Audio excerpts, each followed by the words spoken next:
Freitas já está colocando ali todos os nossos contatos. Então, oficialmente aqui dando início, né? Mais uma vez agradecendo a presença de todos e nesse dia em especial agradecendo muito aí o aceite da professora Leia Canã, da Uniplac, que veio a compor aqui esse nosso debate, num tema que para nós ele é tão instigante, né? E também agradecendo aqui a Silvana, e, embora a gente tenha apresentado ali como doutoranda no PPGN, né? E a presença dela se justifica muito por isso, porque está fazendo uma pesquisa também sobre o tema, mas a Silvana, aqui no Unicinos, também tem uma função estratégica bastante importante, que eu sempre fico devendo quando eu digo todo o nome, Silvana, então tu me ajuda, né? Mas ela é diretora da área de finanças, pessoas e infraestrutura. Administração, pessoas e finanças. Administração. Ah, tá bom, ficou melhor assim. E, bom, e todos aqui estão, né, na mesma tela, literalmente, para dar voz aí às suas inquietudes também, às suas dúvidas, à medida que a professora Lília e a Silvana vão nos abordar o tema, que é o fenômeno do impostor ou da impostora. E esse da aqui, vocês vão ver daqui um pouquinho que ele mais do que se justifica, né, como um elemento importante desse fenômeno, que talvez equivocadamente já foi nomeado como síndrome, né?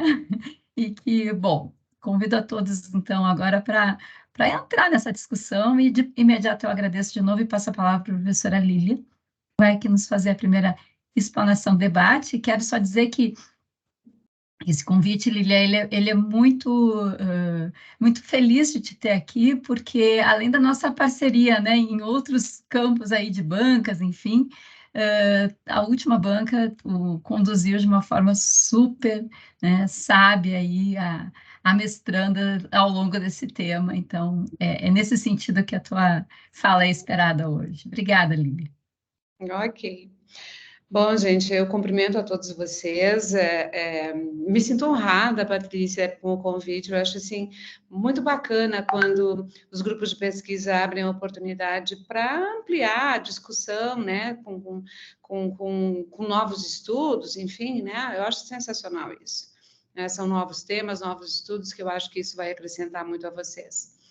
Mas antes de iniciar minha fala, eu gostaria de saber de vocês, além da Silvana, que está trabalhando a temática, se vocês conhecem o tema, se vocês já discutiram, se ele é familiar, pelo menos, a vocês. Vão mandando aí a reação para eu ver quantos positivos tem, aí eu vou ter uma ideia de... Enquanto nós estamos na sala, Patrícia? Olha, deixa eu confirmar aqui, mas está marcando Temos 20 pessoas. Quantas pessoas? 20 pessoas. 20 pessoas. Isso, né? Então, Tá. o Antônio já sinalizou que sim. Deixa eu ver no chat aqui. Eu estava explicando para eles que aqui na universidade a gente usa o Meet, não o Teams, então sim. não tenho tanta prática assim sou meia rádio aqui. Mas fica tranquila, Lilia, porque mesmo com prática, às vezes o Teams nos surpreende, então tá todo mundo, né?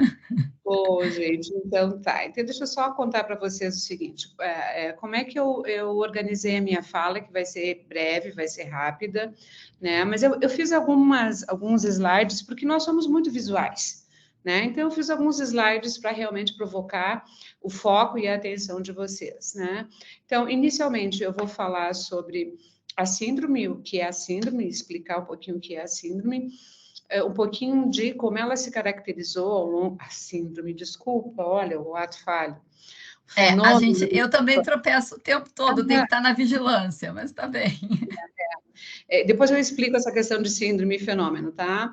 Então, de como, né, o fenômeno foi percebido ao longo do tempo, né?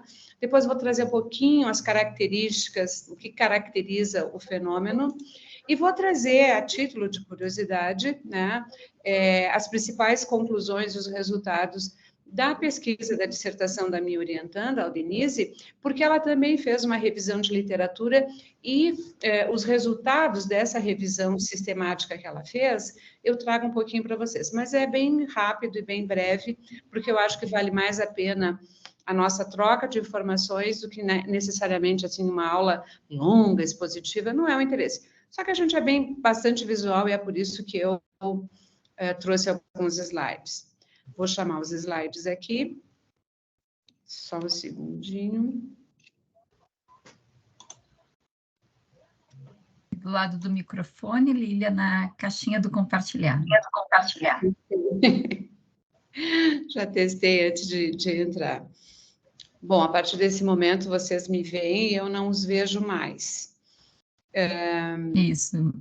Mas Vocês... está bem, se tu conseguir colocar em modo apresentação, fica melhor. Ótimo, perfeito. Ok. Então,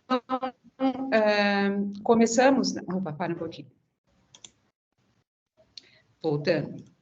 Então, começamos, então, falando um pouquinho do fenômeno do impostor ou da impostora, né? Na proposta de vocês de discutir caminhos para reconhecer e superar.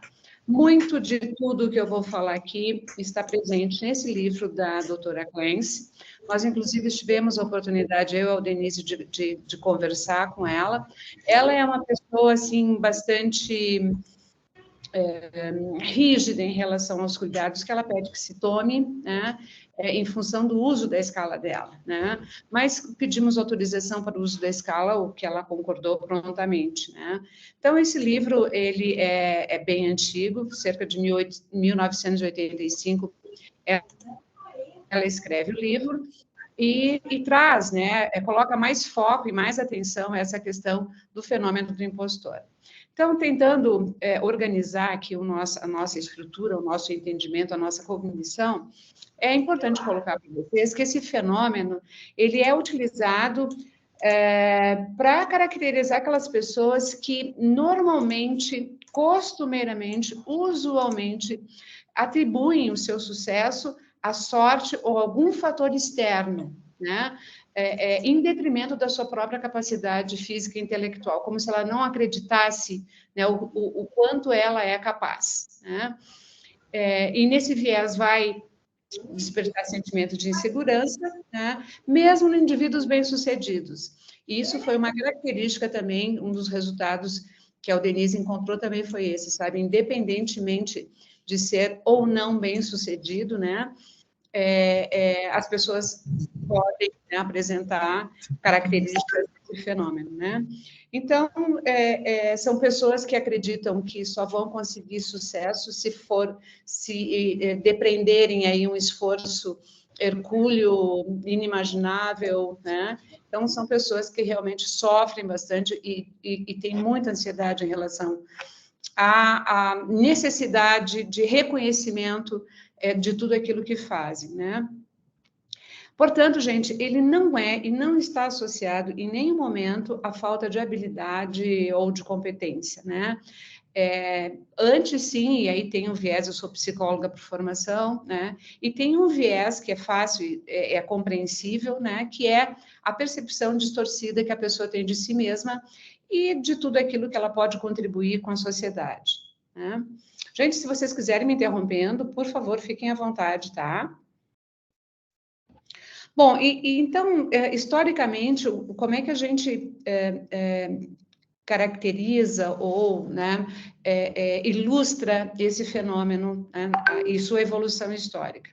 Bom, o que a gente tem, assim, em termos de Brasil, de mais importante é que todos nós aqui sabemos, né, o grande distanciamento sempre que houve no mercado de trabalho entre os resultados e o reconhecimento das mulheres e dos homens. Isso é histórico e é cultural. Todavia, quando inicia a Era Vargas, mais ou menos em 1930, 1945, a Era Vargas pretendeu, né, promover a emancipação legal das mulheres, a proteção à maternidade, etc. e tal. Só que isso foi legitimado, né? Isso foi oficializado e foi legitimado. Mas a igualdade dos direitos trabalhistas entre homens e mulheres nunca ficou, apesar de legitimado, ou melhor dizendo, apesar de legalizado, ele não foi legitimado pela sociedade, porque as diferenças continuaram acontecendo e como acontecem até hoje, né? Então, essa é uma questão. A segunda questão que a gente tem a tratar também e aí também a gente pensa, né, nos papéis de gênero no mercado de trabalho, é o papel social do gênero, que vem sendo construído desde a nossa mais tenra infância, né? Por isso coloca ali a imagem, a figurinha que eu coloco ali, é justamente para retratar isso. Né? E isso ainda acontece, né? Nós, desde a mais tenra infância, as meninas são educadas, são estimuladas às tarefas intra-lar, intra-casa, intra-família, e os homens, os meninos, em atividades extra-casa, extra-lar e extra-família, né? E ainda hoje a gente vê, eu acho um absurdo, mas esses dias eu passei na frente de uma loja e pasmem, né? Eu vi um tanquinho de lavar roupa de madeira com a tabuinha de madeira para as meninas brincarem. Não que não possam brincar com isso, é claro que podem, né? Mas culturalmente nós temos, e historicamente nós temos, que sim, né? As meninas ainda são educadas para a vida, né? Para as atividades intralar, muito mais do que para o mundo exterior, né? E é claro que esse papel social do gênero que vem sendo construído ao longo do tempo e da vida, né, de todas as mulheres, né, contribuir para os estereótipos de gênero e também para a performance na carreira das mulheres, né? Então, a gente vai pensar aí na trajetória da evolução das carreiras, tendo como sustentação ou transversalizadas pelo fenômeno do impostor. Né? E aí a gente busca, e tem uma teoria chamada teoria, não sei se vocês já ouviram falar, a teoria da circunscrição, o autor é Gottfried, né? Ele escreve essa teoria em 1981, e essa teoria nos diz que a circunscrição que ele fala, né, significa exclusão das atividades ocupacionais que entram em conflito com o autoconceito do indivíduo.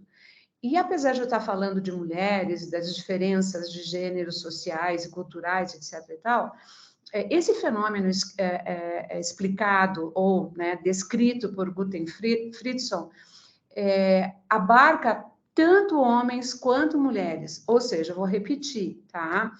A teoria da circunscrição, ela nos diz que a exclusão de todas as atividades ocupacionais que entrarem em conflito com o autoconceito das pessoas. Na medida que eu vou desenvolver uma atividade, e se essa atividade entrar em conflito com o meu autoconceito, eu descarto essa atividade, eu vou postergar, eu vou deixar para depois, eu vou tratar ela como menos importante, né?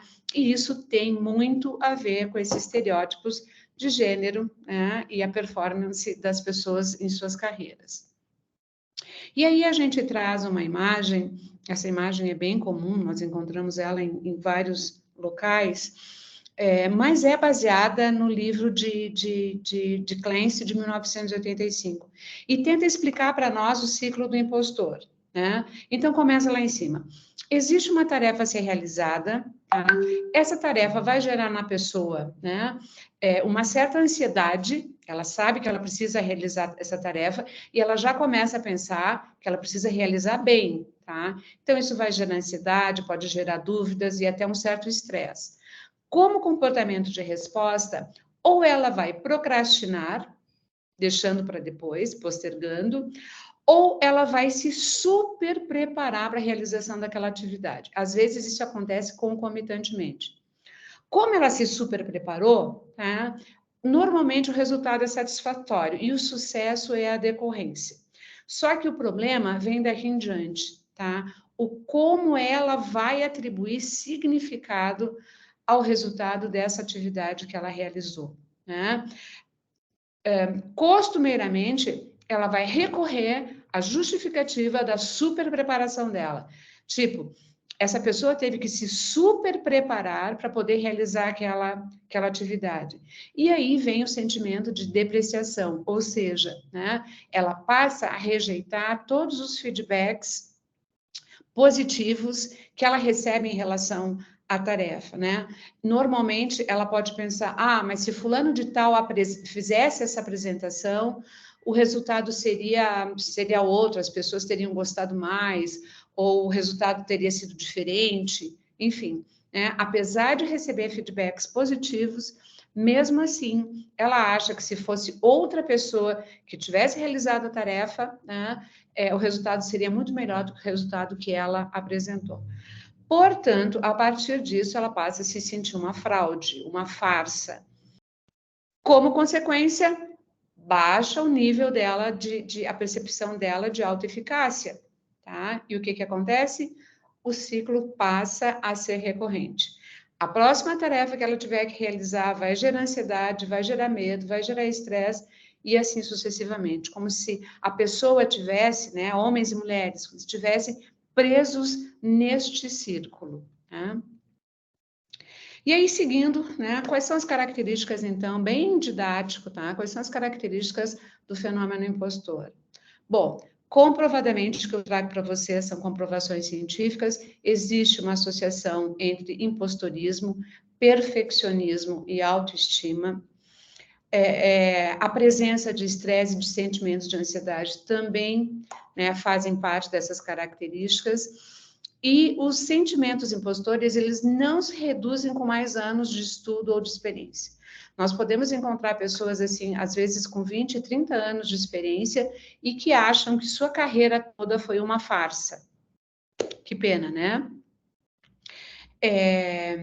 A autoimagem, né, como a autoestima é rebaixada, a autoimagem é uma autoimagem de incompetência e de solidão. Autocrítica excessiva, dificuldade de aceitar elogios, medo de exposição, né? E uma coisa que também é muito interessante e quase que comum, né, entre as pessoas que sofrem do fenômeno impostor, é uma comparação constante. Parece que a pessoa está sempre se comparando. Eu tenho que fazer uma apresentação para a diretoria, né, dessa organização, mas se tal pessoa fizesse essa apresentação, a gente conseguiria melhores resultados, né? Então, se coloca sempre em segundo plano, se coloca sempre numa condição de menos, né, na comparação com outras pessoas. Atribui seu sucesso sempre a fatores externos, né? Nunca a sua própria capacidade e competência, evita desafios e, claro, gente, que evidentemente nós vamos encontrar aí impacto na carreira e no bem-estar, né? Porque esse é um fenômeno que contribui, né, para o sofrimento, para o adoecimento mental ou para insalubridade psicológica que essa pessoa até pode conferir ao ambiente onde ela se encontra. E aí, gente, para avaliar, eu acho que isso é interessante, já que a gente está falando de um grupo de pesquisa, né? Encontramos 4 escalas que contribuem para a gente poder avaliar o fenômeno impostor, né? A primeira escala, a escala de Harvey, de 81, né? É uma escala que apresenta 14 afirmações, e essas 14 afirmações exigem respostas dispostas numa escala Likert de 1 a 7, onde a pessoa vai avaliar se aquela afirmação é verdadeira ou não para ela. É uma escala muito limitada, já percebemos, eu e a Denise já encontramos estudos que falavam da inconsistência interna dessa escala, então não é uma escala que a gente recomende muito, né? Mas ela existe e está aí, né? Em várias publicações. Outra escala de Collision-Steinberg, de 91, é a escala de fraudulência percebida. Ela tem 51 itens, e eu acho que das 4 escalas que eu vou apresentar para vocês, essa talvez seja a menos recomendável, porque, na realidade, essa escala vai... traz os 51 itens estão muito associados ao gerenciamento da própria imagem, né? E não necessariamente ao fenômeno, né? Não necessariamente as condições, ou não necessariamente as características. É muito mais o que vem a seguir em função daquilo que a pessoa afirma ou sente, né? A outra escala é a escala de Leary, de 2000, ela tem só 7 itens, e ela é uma escala que também é criticada porque ela tem uma concepção unidimensional. Ou seja, ela vai avaliar o grau em que o indivíduo vai se sentir autêntico, né? Mas ela é unidimensional, ela não traz outras dimensões que possibilitem, então, a gente uma avaliação mais completa.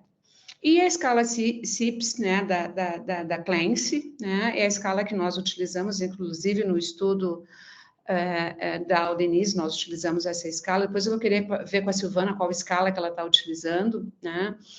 Essa escala de 85, ela auxilia as pessoas a identificarem se apresentam ou não as características do fenômeno impostor e, em caso afirmativo, com que extensão eles estão sofrendo.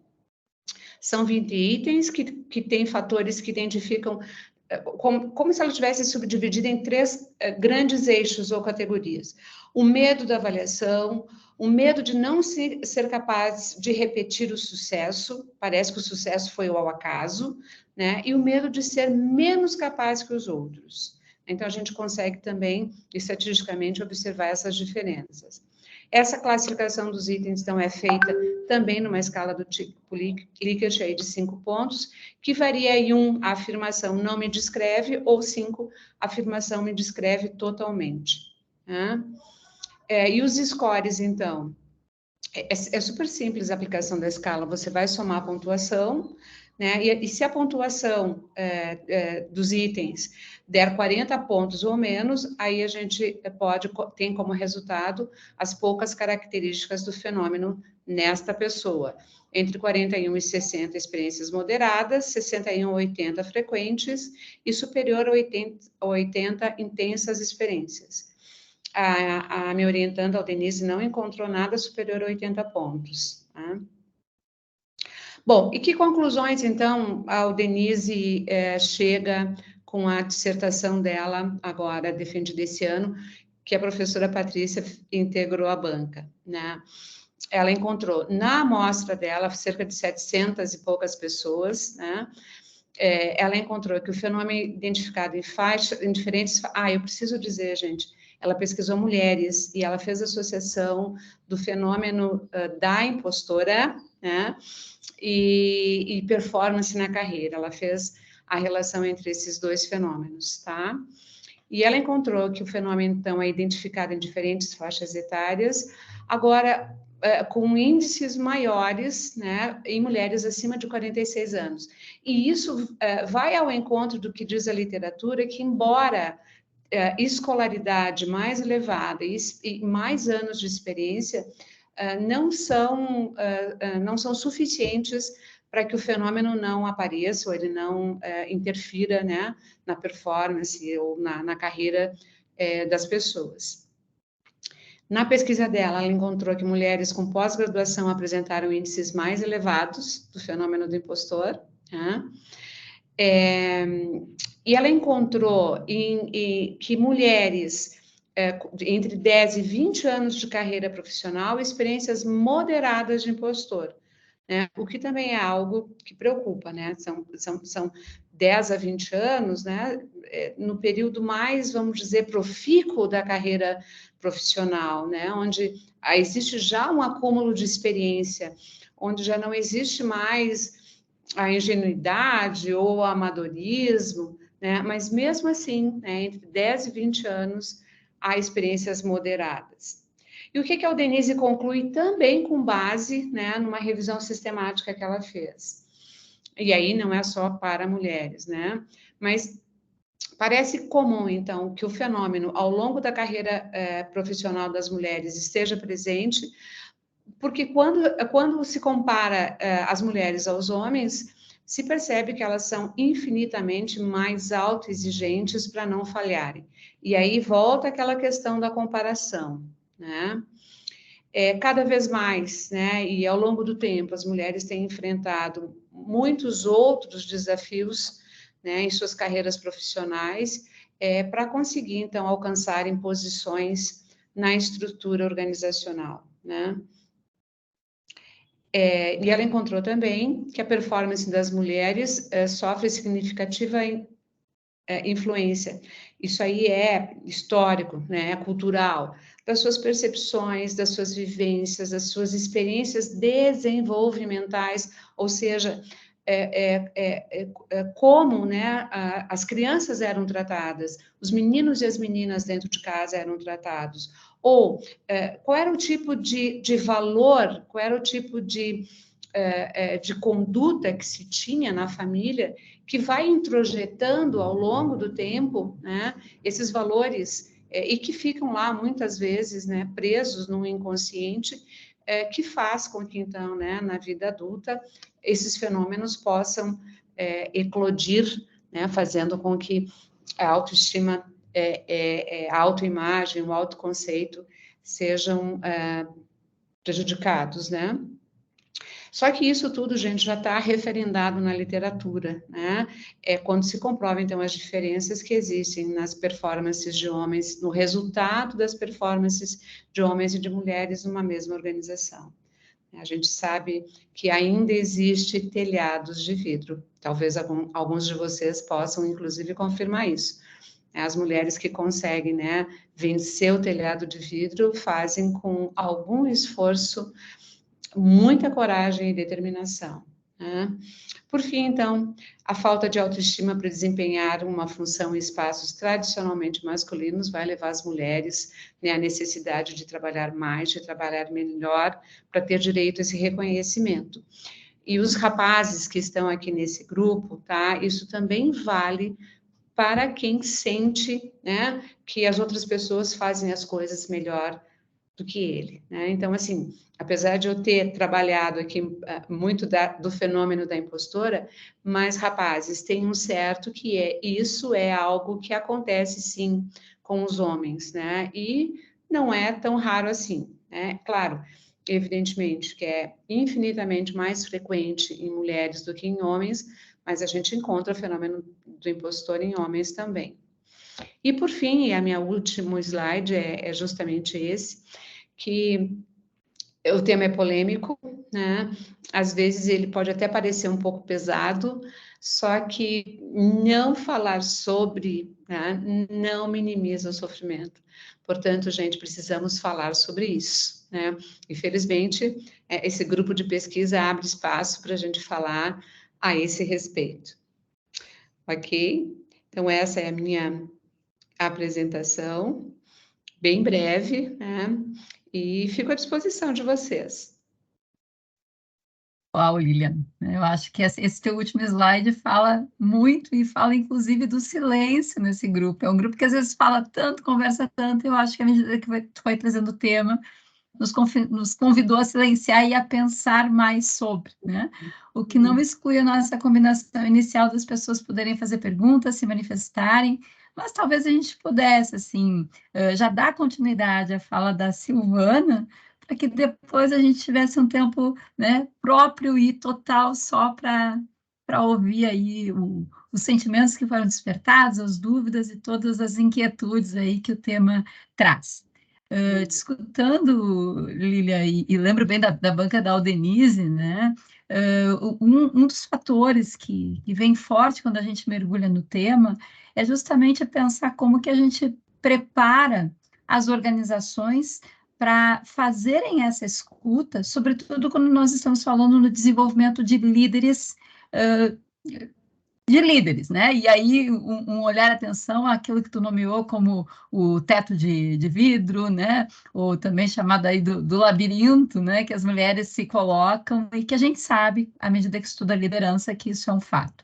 Então, acho que entra a voz da Silvana e ela vai explicar um pouquinho da onde que veio o estudo que ela e o Bruno estão fazendo, que não é um contexto ainda de tese, tá, Lília? É uma atividade feita na disciplina do doutorado de gestão de pessoas, que eles foram provocados a fazer, e eu acho que aí a gente também consegue discutir o fenômeno um pouco por essa lógica. Tá bem, o que se faz a partir dessa constatação, né? Então, Silvana, mais uma vez, muito obrigada, né? Eu sei que na vida de uma doutoranda que tem um cargo executivo numa grande instituição, abrir o espaço para participar de um grupo de pesquisa e para preparar material para esse grupo de pesquisa é algo realmente que tem que ser dito e agradecido. Muito obrigada. Acho que de imediato tu já pode aí seguir com a tua apresentação, né? Se alguém quiser comentar, já vi que tem algumas questões no chat e também podem ir levantando a mão. Professora Lilian, será que podemos encerrar o compartilhamento para a Silvana poder disponibilizar os slides? Ai, desculpa, eu achei Não que eu tem problema, não tem problema. Agora sim. achei que eu tinha encerrado, desculpa. Tá, não tem problema. Tá bem, então. Boa tarde a Silvana, é todos e a contigo. todas. Obrigada, Patrícia. Obrigada, professora Lília, por estar também compartilhando esse tema. Ele casa muito com os resultados aqui e é muito interessante. Bom, então, eu entrei no doutorado, né, Patrícia, no semestre passado, e a primeira atividade acadêmica, né, uma das primeiras foi a disciplina da Patrícia, que é Mentor e Coach, como estratégia de transformação de líderes e organizações, né? Então, nessa disciplina, a gente estudou o mentor e o coach. Estudamos um artigo, né, Patrícia, que falava do CUNA de 2019, que falava sobre a questão do fenômeno do impostor. E eu e o Bruno, então, topamos aí o desafio de fazer essa pesquisa, né, com mentores, né? Então, eu vou compartilhar aqui o resultado dessa pesquisa, né? Então, ela é um pouco diferente, mas aborda fortemente, professora Lília, o que tu abordaste, né? Então, vocês enxergam? Enxergam? Sim, sim. Sim, Silvana. Aham, tá bem Tá colocado. bem. Então, o nome da nossa pesquisa, minha e do Bruno, é o fenômeno do impostor em ambientes corporativos. Como mentores de executivos percebem e abordam. Então, é nesse olhar que a gente vai olhar o fenômeno do impostor, né? Eu acho que aqui já a professora Lília trouxe essa contextualização, né? Eu trago aqui de uma forma mais simples, assim. Não me sinto qualificado o suficiente para essa posição.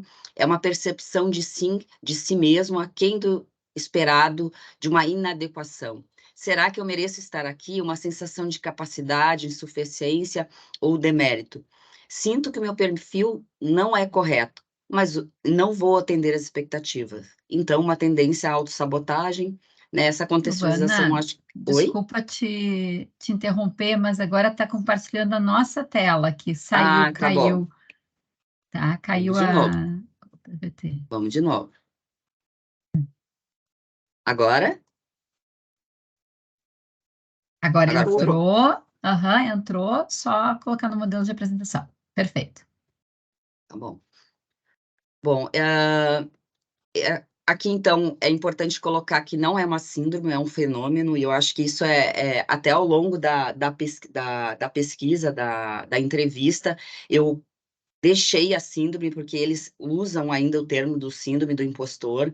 Conversamos sobre isso também na entrevista, né? Esse fenômeno, então, tem sido muito observado nas mulheres de alta performance, né? Mas também em homens é percebido, né? Nesses casos, essa pesquisa da Discovery, que foi feita em 2021, trouxe que essas vitórias são justificadas por acaso, sorte, privilégio, ou com o network, ou o time, né? Ou um esforço, que é o que a professora Lília trouxe, preparação, dedicação, ou até abdicação, né? É um tema complexo, nem sempre percebido, e que a gente sabe aí que carece atenção nos diversos ambientes, principalmente no corporativo, né? Aqui,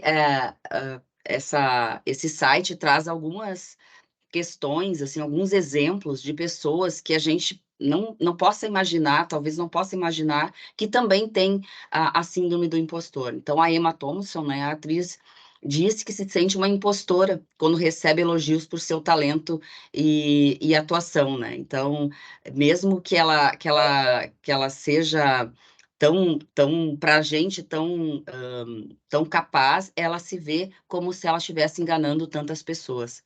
A atriz Judy Foster também, quando ela ganhou o Oscar, ela descreveu a sensação que foi um golpe de sorte, né? Imagine, e essa mesma sensação quando ela foi admitida na Universidade de Yale. E o Tom Hanks, né, tão renomado, né, com tantos filmes, ele também se pergunta que quando eles vão descobrir que ele é uma fraude e tirar tudo o que ele conquistou, né? Então, nesse site tem vários casos aí de fenômeno do impostor. Então, a pesquisa, como é que ela foi? Ela tem, então, o objetivo de investigar como os mentores de executivos identificam o fenômeno do impostor, abordam o tema e como eles auxiliam na superação desse desafio, né? Então, olhando um pouco da pesquisa do CUNA, em 2019, que foi o que a gente olhou, nessa pesquisa foi um olhar mais na entrevista com os executivos, e a ideia aqui é olhar o fenômeno do impostor no olhar da mentoria, do mentor, né? A carência de aprofundamento no tema no ambiente corporativo, por mais que tenha essa pesquisa desse livro, iniciou lá em 1978, ainda se fala pouco sobre o tema no ambiente corporativo. A importância do papel dos mentores diante da presença do fenômeno do impostor. E aí o que a Patrícia trouxe também, a oportunidade da gente desenvolver líderes confiantes e que alcancem o seu pleno potencial.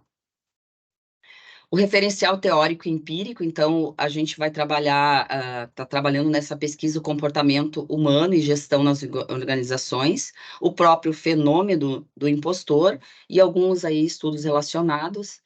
No contexto da gestão, então, comportamento e reflexo na gestão, então, a teoria dos traços de liderança,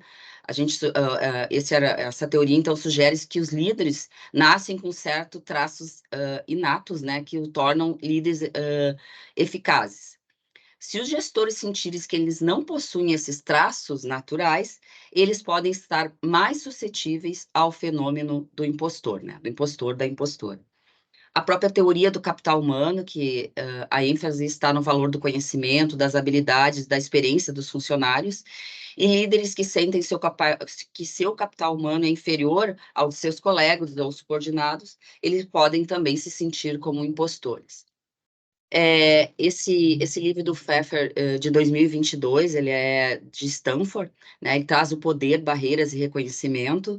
Então, ele trata como as 7 regras do poder, e aqui é até interessante que esse livro diz que, pela pesquisa de Stanford, que em cada 3 pessoas em determinados ambientes, 2 vão ter o fenômeno do impostor, né? O próprio fenômeno do impostor, e aí os próprios autores que a professora Lília traz, e o estudo de Kuna e essa pesquisa da Discovery também, que é a falsa farsa. Qual foi o método que a gente está utilizando, eu e o Bruno? Então, é uma pesquisa aplicada, né, com abordagem qualitativa, caracterizada como pesquisa de campo. Ela tem como instrumento de coleta de dados uma pesquisa, uma entrevista semi-estruturada, né? Por que isso? Porque com a pesquisa semi-estruturada, por mais que a gente tenha um roteiro previamente estipulado, a própria pesquisa, da própria conversa, emerge bastante questões importantes, e isso foi percebido, tanto que a própria transcrição da pesquisa aí gerou 72 páginas e tem insights muito interessante, e decidir o que trazer aqui para compartilhar com vocês foi bem complicado. A gente fez esse universo com 9 mentores, que eles concordaram em participar da pesquisa, deram também os seus termos de consentimento.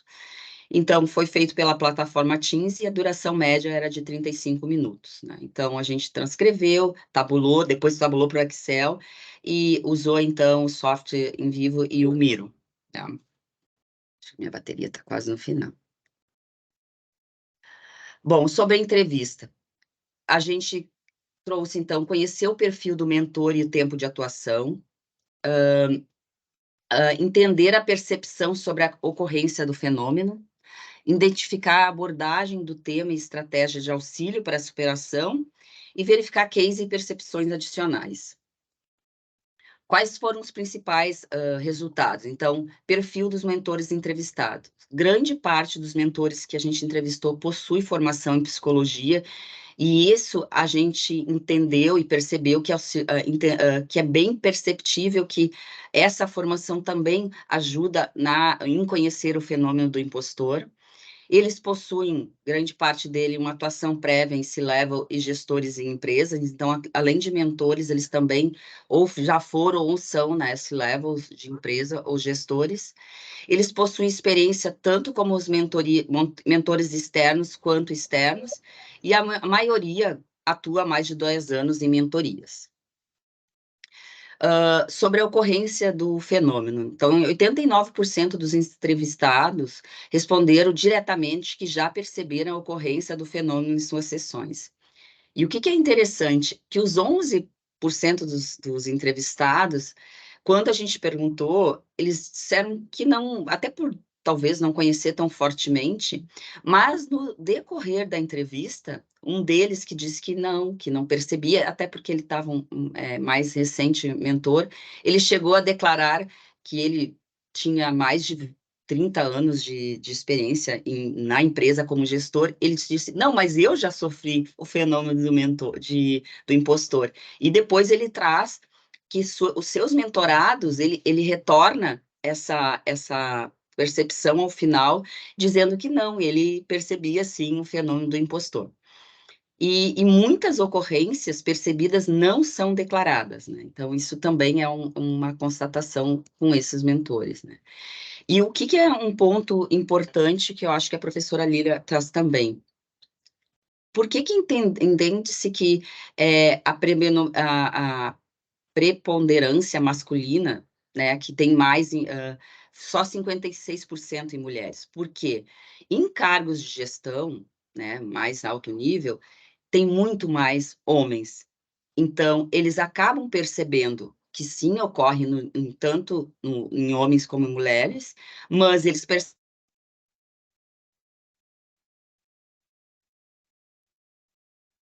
Eu acho que a Silvana caiu por conta do celular. Acabou Vou a entrar aqui em bateria de contato. vez. Eu vou entrar aqui em contato com ela, ver se ela logo consegue se conectar, mas eu acho que a gente pode também, de alguma forma, aproveitar essa pausa aqui para já ir pensando em voz alta, né? Os que estão aqui nos acompanhando, bem, o que está surgindo, ficando dessa explanação aí que a professora Lília e a Silvana nos trazem nesse momento.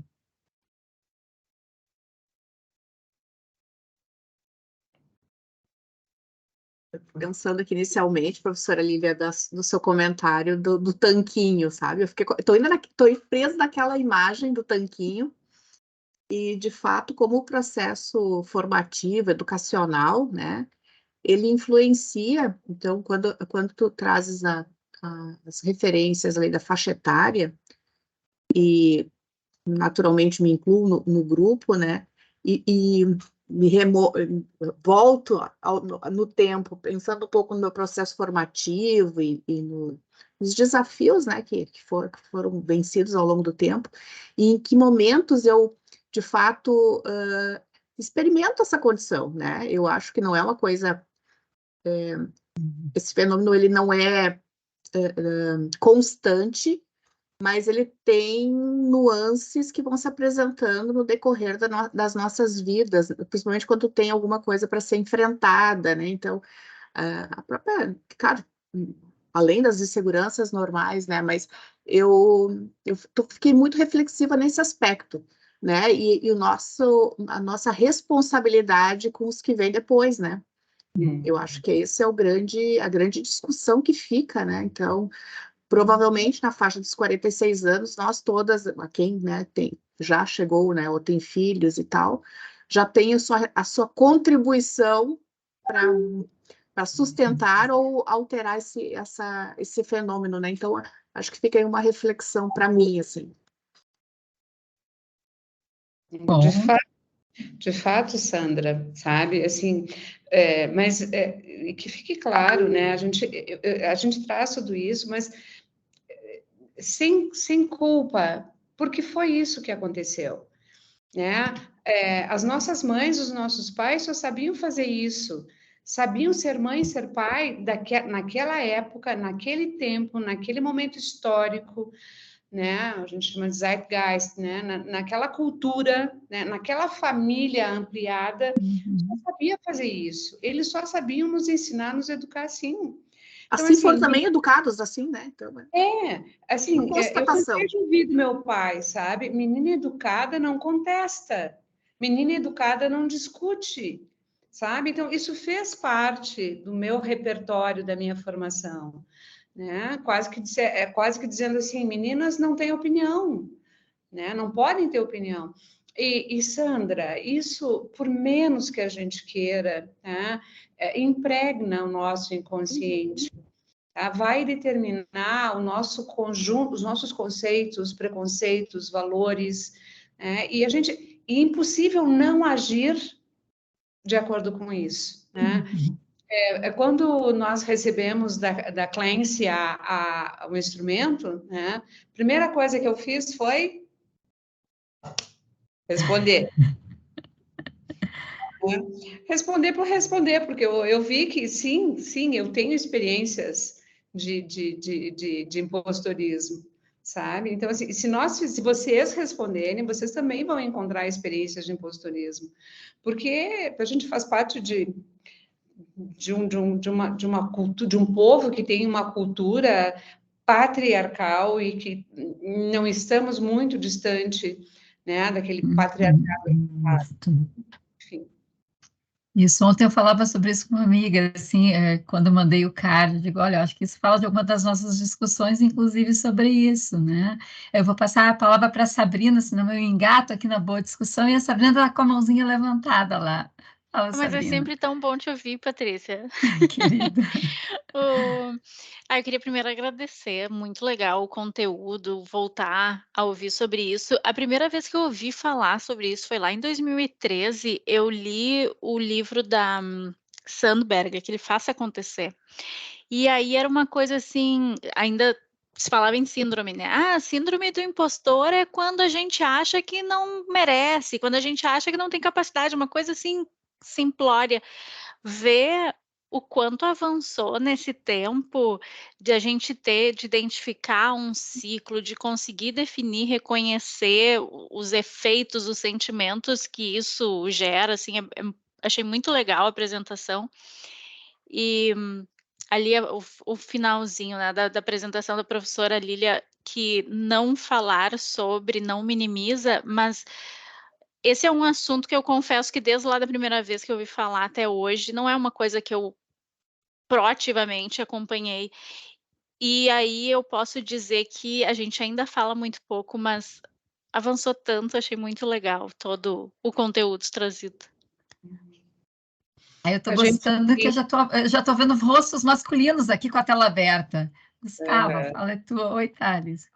Oi, vim agora, cheguei no interior em Venâncio Aires para baixar a cabeça, tá, para apresentação, e estava antes no trânsito, por isso estava com a câmera desligada. Mas o que eu peguei, assim, no caminho, que eu pensei, assim, são duas coisas, assim, como a autoconsciência, né, e seja através de terapia ou o que for, né, como isso, isso diminui, né, essa questão do fenômeno do impostor, né, e eu parei para pensar para mim também, assim, porque muito mais forte para mulheres nessa sociedade patriarcal e coisa, mas para gays também. Entendeu? Porque a gente também tem essa coisa da gente não ter aqueles cargos ou empregos estereotipados e tal, que tu não tem esse pertencimento, que tu acha que tu não pode, que tu não sei o quê, e te dá aquela, assim, eu tô pegando o lugar de alguém, eu não sou tão bom, e isso também bate muito forte, sabe? É um fenômeno que eu também, várias vezes, entendeu? Já me peguei vítima dele, vamos dizer assim. Mas, que vai ter insight aqui, hein, Gustavo? Ideia para o doutorado. Então. Gustavo, a gente diz assim, ó, que por trás, né, da tua fala, da minha fala, da fala das mulheres de modo geral, os negros também, né, as minorias, né, o que a gente vê, assim, é uma necessidade hercúlea de receber reconhecimento, sabe, assim, aquela vontade de ser reconhecido, de ser valorizado, né, que isso vai de encontro, bate, né, com a nossa autoestima, a nossa autoimagem, todos os esforços que a gente empreendeu ao longo da vida, né, para que as pessoas nos aceitassem, nos reconhecessem, percebessem o nosso valor, independentemente da condição de ser mulher, de ser negro, de ser gay, né? Enfim. E é uma coisa que é recorrente, né? Porque assim, a necessidade de elogio, mas quando vem um elogio eu não me sinto digno também, então tu fica naquele ciclo destrutivo, né? Acho que, pelo que eu estou acompanhando aqui, é a Clarissa, a Eliane e o João que levantaram a mão. Pode ser? Vai lá, Bom, Clara. então, pessoal, boa tarde para todo mundo. Um prazer poder ouvir um pouquinho também. Eu aprendi como síndrome, né? Mas ouvi um pouco mais sobre o fenômeno do impostor. E eu fiquei refletindo um pouco, e eu queria perguntar para ti, professora Lília, o quanto a variável do ambiente ela impacta nessa condição de se sentir impostor, porque a gente vive hoje uma necessidade de inovar em todas as áreas, e essa necessidade exige uma aprendizagem constante o tempo inteiro, então eu o tempo inteiro tenho que entregar para a organização um alto nível de performance, que na minha leitura não casa com o ritmo humano de ser, de viver, de trabalhar. Como eu não me aprofundei na síndrome, no fenômeno, tem estudos nas tuas leituras, nas tuas pesquisas, qual é o impacto da necessidade de inovação constante que as organizações apresentam nesse sentimento, no aumento ou não desse fenômeno do impostor? Olha, Clarissa, com certeza existe, né? Isso sim é fato, é real, né? As exigências estão cada vez maiores, e quando fala no impacto, eu acho que o maior impacto dessa necessidade constante de atualização, e é incrível, gente, é incrível. Vou fazer um movimento aqui. Depois que esse movimento aqui, ó, entrou nesse instrumento, a nossa vida mudou radicalmente. Sabe? Porque tudo precisa ser feito em 3 segundos. Você precisa conquistar a atenção das pessoas em 3 segundos, senão elas fazem assim e te deletam, né? E a partir disso que a gente vai incorporando, tá? Também isso passa a ser uma prática. Você não faz assim, mas você faz assim, ó, você desliga, você não ouve, né? Então, são aquelas ausências que a gente nem se dá conta que muitas vezes a gente tem. Então, precisamos sim, né, cada vez mais estar nos atualizando, e muito das nossas ausências tem a ver com essa necessidade das nossas entregas, dos resultados que nós precisamos apresentar, o quanto a gente precisa superar, está sempre superando demais, porque senão a gente passa a ser obsoleto, né? Só que aí vai ao encontro as pessoas que sofrem. Deixa eu te explicar, eu não sei se você sabe, se todos vocês sabem, por que a gente deixou de chamar síndrome para chamar fenômeno. Sim. Eu acho que a gente ficou acho falando... que vale. Não explicou. Isso. Vale aqui dizer para vocês que quando a gente fala em síndrome, a gente fala num conjunto de sintomas físicos adoecedores, né, que são caracterizados como doenças, né? E é diferente do fenômeno, né? Que é um conjunto de comportamentos, de sentimentos, de emoções, e que converge, então, para essa característica de baixa autoestima, baixa menos-valia, né? Então, essa é a diferença. Mas sim, Clarissa, tá? Essa necessidade de inovar, tá? De estar sempre apresentando coisas que vão convergir para resultados melhores, né? Isso contribui. Por quê? Porque tu para se perguntar o quanto tu é competente para estar se atualizando o tempo inteiro. E é impossível, gente. É impossível. Nós não vamos dar conta. Quando a gente tinha, né, livros como a base do nosso conhecimento, a gente chegava numa biblioteca, pegava 3, 4 livros e pronto. Hoje não é assim. E como não é assim, né, as exigências também passaram a ser maior dos outros para conosco e de nós para nós mesmos.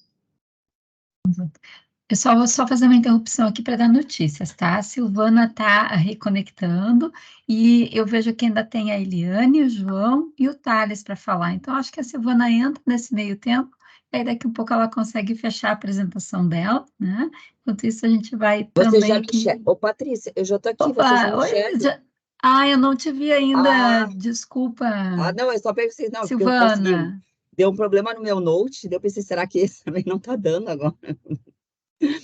Professora Lília, agora sim, agora vi tua imagem. Tá, professora legal. Lília, se a gente não trata o fenômeno do impostor, Olha, para uma agenda assim, estreando com várias pessoas da minha equipe aqui, olha aqui, mas tudo Não certo. foi nem combinado essa, né, Silvana? Não foi, não foi. Experiência real. Vamos ver assim, tu te importa, Silvana, de repente Não, a Eliane, o João e o Thales tranquilo, trazerem as suas questões, e aí na sequência a gente tranquilo. fecha com a tua apresentação? Pode ser? Fica bem, gente, assim? Eu vou aqui gerenciando o tempo, tá? Não é muito bom esse meu papel, mas vamos lá para a gente dar conta de tudo. Fala, Eliane. Boa tarde para todo mundo. Eu fiquei em dúvida, professora Lilian, em relação à análise estatística. Na verdade, tu falaste, né, dentre os questionários, os instrumentos, o mais indicado seria o CIPS, né?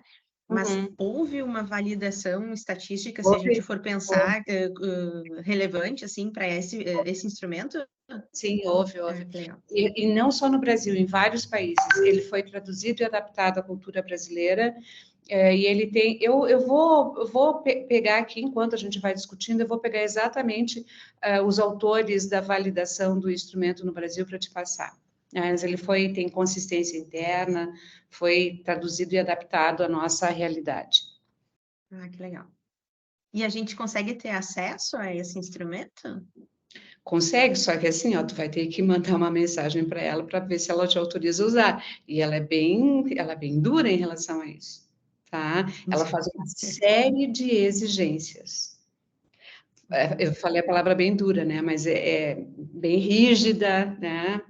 No popular, bem chata, né? Ela fez uma série de exigências que, assim, a gente fica pensando, tá, mas, né? Enfim, né? Mas é possível, sim. E ela responde rápido. Ok, obrigada. Vou fazer a pesquisa e já te digo quem é que... Vou ver na dissertação da Aldenise, eu vou ver quem é que validou, não estou lembrada de cabeça. A dissertação da Denise pode ser publicizada, já está publicizada, né, professora? De repente, pode ser um caminho aí também. Não está na página da Uniplac, mas em breve vai estar. Tá jóia, então, foi há pouco tempo. João e o Thales, e aí a Silvana aí retoma, pode ser, gente? Oi, estão me ouvindo? Oi, João. Sim, te Tudo bom? escutando, João. Primeiro, agradecer por esse espaço aqui. Eu estou em trânsito, infelizmente a minha mãe está no hospital e eu não pude me colocar direitinho como eu gostaria para escutar, mas desde que eu vi o motivo desse encontro aqui já me chamou a atenção. Um tempo atrás eu não sei como chegou não às minhas mãos, mas ao meu computador uma espécie de um assessment de impostor phenomenon, que era IP que chamava. E eu resolvi responder, eu quase gabaritei. Então, sim, não é só masculino, pelo menos naqueles parâmetros que talvez tenha sido o que em algum momento foi falado que ele não tinha tanta consistência. Enfim, isso não importa tanto. Quero declarar aqui primeiro a gratidão. E várias coisas me vêm à mente falando desse tema. Eu trabalhei bastante tempo no mundo corporativo. Hoje eu sou coach, sou mentor. Atendo pessoas que, sobre outros nomes, agora escutando vocês, me dou conta que tem uma mesma raiz. Alguns temas, insuficiência, né? A sensação de insuficiência, o perfeccionismo, uma certa rigidez, uma eterna dúvida em relação à sua própria capacidade, o quanto isso não está entrelaçado nisso que a gente está falando aqui. Me vieram algumas coisas para dividir com vocês, tá? E até tanto com a Silvana, quanto... É Lilia ou Liliá? É Liliá, sem N. Tá. Liliá. Uma questão que me vem, eu embora sou do gênero masculino, né? E outras tantas questões, eu sempre me identifiquei desde criança com algumas características que tinha mais relação com o que no mundo em 1970 e poucos era dado como coisa de mulher, né? Então assim, eu chorava, eu era sensível, e daí eu tinha uma sensação de não pertencimento ao que eu deveria pertencer, e fiquei pensando quanto isso conecta com ser negro, com ser mulher no mercado de trabalho. a exclusão, né? A gente se sentir excluído ou eu não me encaixo. Tem uma animação muito bacana que eu posso botar ali no grupo, Patrícia, que é italiana, Coloca lá, João. que é enfim, não vou dar spoiler aqui, mas que tem muito a ver com isso. No fundo, somos todos diferentes, mas criamos uma narrativa de que precisamos ser iguais, né? E isso nos aprisiona. Uma outra questão, então, essa questão de gênero, sobre essa perspectiva, se não teria a ver também com a questão do que o Jung chamava de ânima e ânimos, do ser mais resolutivo, mais prático, e daquele que tem mais empatia, compaixão, mais reflexivo, se isso não é mais aderente às pessoas que têm essa característica, para além do gênero, características ligadas a como se coloca no mundo, né? Pessoas mais empáticas, menos empáticas. Se isso foi instrumento de pesquisa em algum momento. Uma outra questão que me veio também, rapidamente... João, me desculpa, João, mas assim, eu estou naquela saia justíssima. A professora Lília pode ficar só até às 6h30. Tu traz um monte de questões, não vamos perder, vamos colocar no chat as que tu ainda não conseguiu formular aqui, e aí a Lília já vai respondendo essas para a gente ter tempo de ouvir o Thales e também a Silvana e não perder nada do que tu está nos trazendo. Pode ser assim? Pode, claro. Obrigada, Boa noite João. a todos. Nada. Tu quer comentar, Lília? Acho que só um pouquinho, Thales. Eu acho que algumas questões foram ali endereçadas para a professora, né? Sendo muito breve, sim, eu acho que tem essa forte ligação com as nossas características desenvolvimentais mesmo, sabe? Essas nossas necessidades, eu não gosto muito de usar essa expressão, as minorias, mas sim, sabe? O quanto uma pessoa negra sente que ela não se encaixa em determinado contexto, né? O quanto um gay sente que ele não se encaixa naquele contexto, naquela definição, né? Ou naquela imagem que criaram para ele do que é certo e o que é errado, né? Então, isso vem fortemente, né? Faz parte do nosso inconsciente, da nossa cultura, da nossa tradição, né? Do que nos foi passado. Não somente isso, gente, quero deixar claro, tá? Que não são só fenômenos, aspectos emocionais, não, sabe? O ambiente também faz. Se você vive num ambiente, numa organização de trabalho onde o ambiente é opressor, né? Onde as exigências são cada vez mais altas, onde a régua sobe constantemente, né? É claro que você vai começar a questionar a tua capacidade, a tua competência. Então, é um fator situacional, também é um fator situacional. Mas quando se soma, né, a nossa história pregressa, né, aí ele pode assumir proporções bem mais relevantes, vamos dizer assim. Thales? Antes de passar a palavra, João, atenção no trânsito e boa sorte com a tua mãe, que tudo corra bem, tá? Obrigado, eu estou parado aqui, só para vocês não acharem que eu sou completamente tá bom. imprudente. Thales. Boa noite, tudo bem? Interessante esse tema abre diversos leques, mas acredito que o principal é sobre a própria questão humana, né? O ser humano tem que se adaptar ao ambiente e conforme o ambiente, seja ele bom, razoável, tóxico ou agradável, gera consequências para a sua saúde física, mental, psicológica, independente.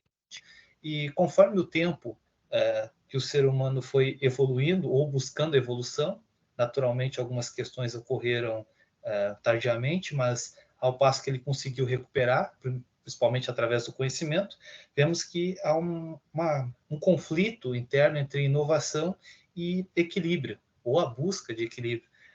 A inovação de acompanhar o movimento e o equilíbrio de se manter de forma saudável ao que acontece. O conflito, por exemplo, recente, que ocorre numa parte do mundo, ocorre há mais de 50 anos, principalmente em 2020 e 2021, só que em 2023, por conta da tecnologia e realmente daquele gesto que a professora mencionou, movimentou um pouco o cenário, o ambiente onde as pessoas estão inseridas, as pessoas já se posicionam, elas já colocam suas opiniões. É um tempo diferente, o ano de 2023, totalmente diferente do passado, onde as pessoas já eram por uma outra tipo de linguagem, o ambiente também era diferente, e essa inovação, essa busca por acompanhar o tempo todo, não casava-se com o equilíbrio que precisava. Então, essa constante inovação e equilíbrio parece que nos acompanha. Logicamente, isso é só mais um leque para entender como o fenômeno do impostor atinge a saúde humana. Bom, eu acho que o ponto, né, Thales, que tu está trazendo e que talvez a gente possa depois voltar a ele, tem a ver com essa aproximação também. Tem algumas questões ali para seguir no debate com a Lília, mas, sem dúvida, é um tema que além, né, de impactar desenvolvimento de liderança, eu acho que nos leva a falar e a refletir sobre saúde mental no trabalho, né, que é o tema da professora Lília, de expertise, também, que você já disse. Né, Lília? Eu combinava há pouco que estava escrevendo para a Inajara, a querida que nos acompanha, que está junto, mas assim, para a gente poder manter a combinação de passar a palavra para a Silvana, né? E aí, Ina, na sequência, podemos ouvir a tua fala, pode ser assim?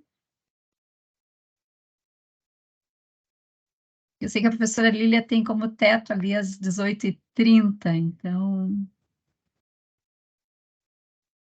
Patrícia, me deixa explicar rapidinho para não parecer... Claro. Nós estamos vivenciando, eu estou na universidade, nós estamos vivenciando aqui a mostra científica, que é a semana que não tem aula nos alunos, né? Então, eles apresentam os trabalhos, e eu ocupo o cargo de pró-reitora de pesquisa, extensão e pós-graduação, eu preciso acompanhar os acontecimentos, e a gente começa às 19 horas. Então, às 18h30 eu tenho que me preparar para isso, tá? É o limite. Nossa, imagina mais que obrigada. Então, eu reproduzo um pouco da fala que eu fazia para a Silvana. Olha, uma gestora executiva, né, além de pesquisadora, nesse momento, toda a compreensão do mundo. Mas vamos lá, porque se a gente está lutando contra o tempo é porque está bom e porque está super aquecido o assunto. Mas, assim, para a gente manter a combinação, então, Silvana, tu quer trazer os dados para fechar a tua apresentação? E aí, a Ina, na sequência, já vai fazer a pergunta que ela levantou a mão depois aqui. Tá bom, Patrícia. Desculpa, pessoal, então, e meu note estragou, consegui um outro, continuamos. Então, uma outra questão que foi trazida na pesquisa foi se esse fenômeno era percebido quando as pessoas assumiam novos cargos, e sim, 78% dos entrevistados afirmaram que esse fenômeno ocorre quando as pessoas assumem novos cargos. E não quer dizer que esse é o primeiro cargo de liderança. Às vezes a pessoa já é uma gerência sênior, assume um novo nível, ele acaba sentindo a sua ali, não condição, será que ele realmente pode fazer isso? Então, se ele está pronto para isso. Aqui eu fiz um mapa mental dessa questão da ocorrência desses recém-promovidos, assim, então a falta de apoio, aí a importância do onboarding para esse novo cargo, técnicas que não são muito utilizadas, a importância principalmente nos primeiros 90 dias, essa necessidade de superprodução, energia, desgaste, excesso de horas, falta de limite, que a professora Lili trazia, né, que quanto eles têm que estar sempre preparados e trabalhando horas a fio para entregar, o próprio desafio em si, as vulnerabilidades, a capacidade de dar conta, de estar pronto, a dificuldade de lidar com o erro, a maturidade, o tempo de transição, responsabilidade, entendimento de papel, competência, a natureza da situação, insegurança, medo do desconhecido, medo do novo, né? Em relação a se as pessoas afirmaram que declaravam ou não essa percepção. Então, muitos não se declaram por desconhecimento do fenômeno, né? Então, a importância da gente estar falando sobre, né? Eles não se declaram daí é percebido pelo excesso de perfeição, pelo perfeccionismo. E quando procuram mentores para transição de carreira, esse foi um ponto bem interessante.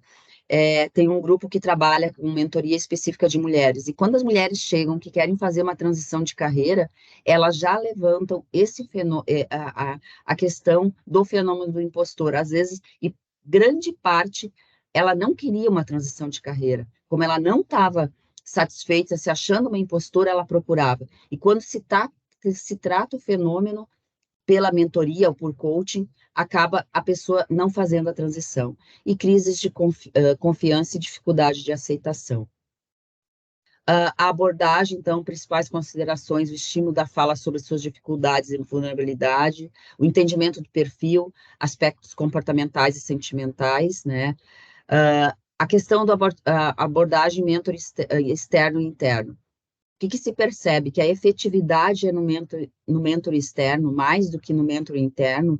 Por quê? Porque o receio de mostrar essa vulnerabilidade, sofrer julgamentos pela liderança ou por alguém dentro da empresa, né?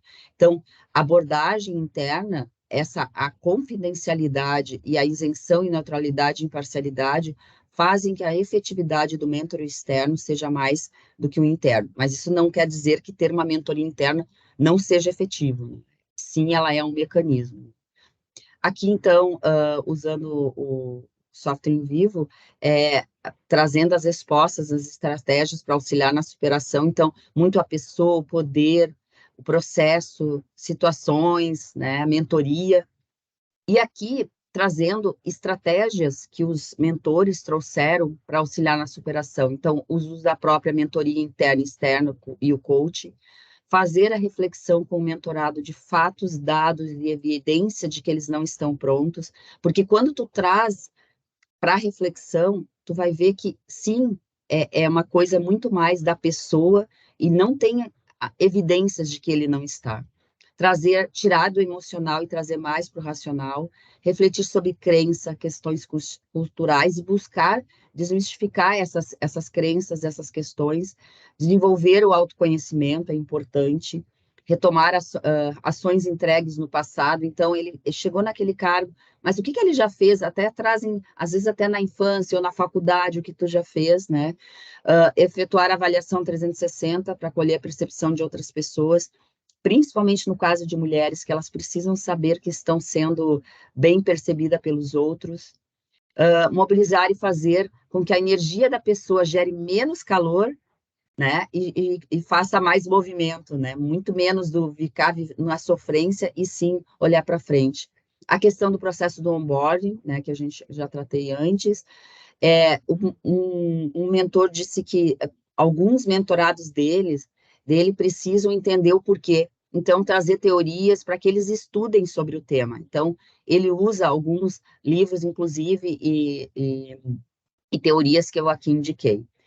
Eles dividem casos pessoais, então, da trajetória pessoal e profissional do mentor para trazer a pessoa para entender que eles também passaram por isso, que tem um fenômeno, né, do impostor, olhar para o passado, para o presente, para o futuro do mentorado, trabalhar com um tripé de autoconhecimento, autoconfiança e autorresponsabilidade. E enaltecer as fortalezas dos indivíduos com as suas qualidades, seus pontos fortes. Não ficar trabalhando na fraqueza, e sim no que ele tem de melhor. E considerar 3 instâncias, o pensar, o sentir e o agir, né? Então, cada mentor foi trazendo aí as suas estratégias. Aqui tem alguns casos que eles trouxeram, então, tem sim caso de empresas, de homens, então, que assumiram o CEO da empresa e tinha uma característica muito humilde, e a própria gestão dele, né, traz com que ele precisava trabalhar essa questão de se achar sempre como era humilde, que ele não tinha o fator da humildade como característica, né, então, que ele precisava desenvolver essa questão do poder, da liderança. E outros casos aqui que às vezes vem de uma família muito humilde, né? Então, que precisam aí desenvolver, fazer acontecer, né? E aqui, então, esse caso aqui, então, eles tiveram 2 casos que eles tinham muita dificuldade de trazer essa vulnerabilidade, porque tinha a impressão de que seria um reconhecimento do fracasso, né? E uma delas até tinha acabado de assumir uma área de diversidade e inclusão na empresa e estava se sentindo desafiada e, ao mesmo tempo, muito insegura. E aí eles conversaram muito sobre o fenômeno da impostora, nesses termos mesmo, né, de que ela estava assumindo uma posição e só tinha chegado aquele momento porque ela tinha condições. Então, ela não foi ali por sorte. E aí, o que eles percebem, né, que mapear suas competências e também o que ainda precisaria ser desenvolvido para que ela pudesse crescer ainda mais. O que eles trouxeram nos cases? Que justamente quando eles tratam o fenômeno da impostora ou do impostor, essas pessoas encaram isso e acabam aí tendo o crescimento da carreira. Algumas questões adicionais, né? Todos estão suscetíveis, em algum momento, a desenvolver o fenômeno do impostor, independente do momento que esteja. As mulheres tendem a se sentir mais confortáveis em falar sobre o tema. Não se observa diferenças entre pequenas e grandes empresas, mas sim entre empresas familiares ou não. É muito mais suscetível, né, segundo eles, em empresas familiares, né? A ocorrência do fenômeno não depende da situação da empresa, mas sim da cultura e do perfil da própria pessoa. E um ambiente onde tem cultura de conversas, feedbacks, é onde há transparência, minimiza-se a ocorrência do fenômeno. Daí diz também o quanto esse líder dá o tom dentro da instituição, dentro das empresas, né? E aí, o que a professora também, Lília, trazia, a importância da segurança psicológica no ambiente corporativo, pois o fenômeno, ele pode sim afetar a saúde mental do colaborador, inclusive desencadeando a síndrome de burnout. Então, o mentor trouxe isso, que se não tratado, e às vezes ele quando pega a pessoa, está quase em síndrome de burnout. Considerações, então, observa-se a falta de conhecimento sobre esse fenômeno, eles trazem ainda a importância de falar, de pesquisar, de trazer esse tema para o ambiente corporativo, ele não é um tema tão consolidado dentro do ambiente corporativo, a prevalência do público feminino e pessoas recém-alçadas a novas posições, a carência, então, de discussão no ambiente, a necessidade de entendimento desses motivadores e a importância da identificação e do fenômeno para a mitigação do mesmo, né? Que as referências, e eu agradeço, pessoal, então essa ação ainda é uma pesquisa, né, Patrícia, tu me provocou aí para que eu trouxesse esse tema, eu e o Bruno aí, mas a gente ainda piloto de um estudo a avançar, né? Quem sabe aí. Bom, Silvana, obrigada aí por ter voltado, por ter concluído, por ter trazido dados aí tão bacana para seguir a nossa discussão, e por uma questão aqui de aproveitar os últimos minutinhos da professora Lília. Logo que eu te passei a palavra, a Inajara, que está aqui conosco, tinha uma pergunta para fazer. Então, eu sei que ainda temos aí uns minutinhos, pelo que eu estou controlando. Ina, tu quer trazer a tua pergunta? E aí depois a gente engata com outras perguntas também para a Silvana, enfim. Professora, a senhora falou da síndrome do impostor, chama atenção bastante, porque às vezes nós trabalhamos tanto, vivemos assim uma cobrança de sermos o melhor. Aí chegamos, né, e de repente paralisamos no meio de um projeto, ou seja, aquilo ali levou 1 ano, 2, ou uma apresentação, muito tempo. Quais são os trabalhos voltados, né, para essa questão de autoaceitação? Gostei muito daquela imagem, ou seja, da questão que nós vencemos a dor pela palavra, né? Aquilo ali e geralmente somos proibidos, somos velados de falarmos dessa questão dessa dor. E também gostei muito do seu artigo que a senhora deixou no chat, e até um grupo de pesquisa, se tiver, muito interessante, ter esse conhecimento, esse compartilhamento de conhecimento. Obrigada. Obrigada, Ina. Eu te agradeço, né, a atenção, a deferência. Gente, o que eu posso dizer para vocês? Eu achei interessante, Silvana, eu gostaria muito de conhecer o teu roteiro, né, da entrevista, como você organizou esses questionamentos, e me chama a atenção que as respostas, elas estiveram, que as tuas considerações, as tuas conclusões, enfim, embora o estudo não tenha terminado, convergem muito, sabe? Convergem muito. Eu quero crer, tá, que pelo fato da maioria ser psicólogos, talvez isso tenha provocado esse tipo de resposta. E talvez até você deva colocar, apresentar isso, quem sabe, né, no final do teu estudo. Porque acredito que sim, o conhecimento dessa área contribui muito, e muito, né, para a percepção, né, da síndrome, do fenômeno do impostor, né? O que eu diria para vocês? Existem muitas coisas que podem ser feitas e todas essas que tu traz são excelentes, as respostas que eles trouxeram, né? A nível corporativo, organizacional, é isso mesmo, é abrir espaço de fala. Por isso que eu insisto naquela figura do final, não falar sobre, não minimiza o sofrimento das pessoas e a situação e a condição, né? Então, abrir espaços de fala é extremamente importante, né? A gente acaba tendo insights maravilhosos, né? Só que, em muitos casos, isso não é o suficiente.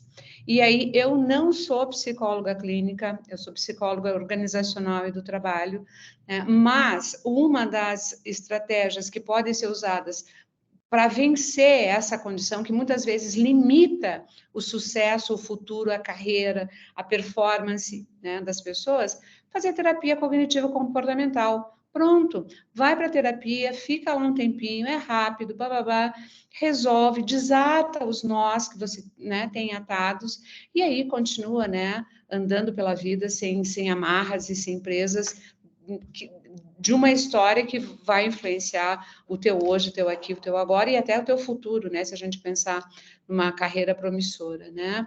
Então, existem coisas muito práticas, muito pragmáticas que podem ser feitas na organização, mas também a pessoa tem que reconhecer, né?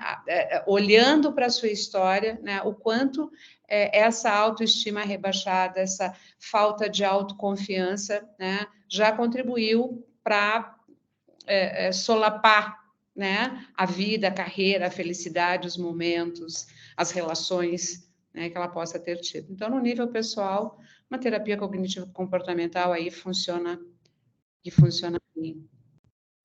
Professora Lília, eu só queria fazer um comentário em relação a isso, até porque grande parte era psicóloga. Apesar de serem psicólogas, a mentoria, né, e ali eles estavam como mentoria, elas diziam, os mentores diziam isso.